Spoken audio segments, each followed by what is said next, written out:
ربنا لا تؤاخذنا ان نسینا او اخطانا۔ اہل ایمان کے راستے پر، عمل صالح کے راستے پر مقدور بھر، امکان بھر اپنی شخصیت کے کونوں کھدروں میں سے بھی نکال کر، اپنی ریزیڈول انرجیز کو بھی نکال کر اللہ کی راہ میں لگا لیں، لیکن اس کے بعد بھی کوئی غرہ نہ ہو، کوئی غرور نہ ہو، کوئی اپنی محنت پر، اپنی نیکی پر، اپنی کمائی پر، اپنے کارناموں پر کہیں انسان دھوکہ نہ کھا جائے۔ کیفیت کیا رہنی چاہیے؟ وہ یہ ہے تواضع، عجز، انکساری۔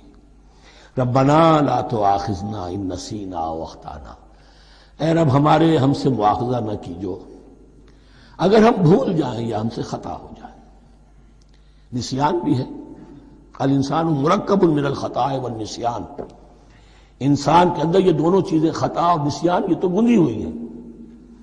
خطا یہ ہے کہ آپ نے اپنی امکانی حد تک تو نشانہ ٹھیک لگایا تھا، نشانہ خطا ہو گیا، ٹھیک ہے، کوئی بات نہیں، آپ کی نیت صحیح تھی۔ ایک اجتہاد کرنے والا اجتہاد کر رہا ہے، امکانی حد تک اس نے کوشش کی ہے کہ صحیح رائے تک پہنچے، لیکن خطا ہو گئی، اللہ معاف کرے گا۔ اس نے اپنی امکانی کوشش کی تھی، لہذا اسے ثواب ملے گا۔ مجتہد مخطی بھی ہو تو ثواب ملے گا، مجتہد مصیب ہے، صحیح رائے پر پہنچ گیا ہے تو دوہرا ثواب ملے گا، لیکن مجتہد مخطی ہے تب بھی ثواب ملے گا۔ تو بھول چوک پر، یہ بھول چوک، خطا جو ہے، چوک صحیح ہے بالکل لفظ اس کے لیے، چوک جانا، نشانہ چوک گیا۔ تو اے پروردگار، جو بھی ہم سے سرزد ہو جائے، غلطی ہو جائے، بھول کی وجہ سے یا خطا کی وجہ سے، اس پر مواخذہ نہ کیجیے۔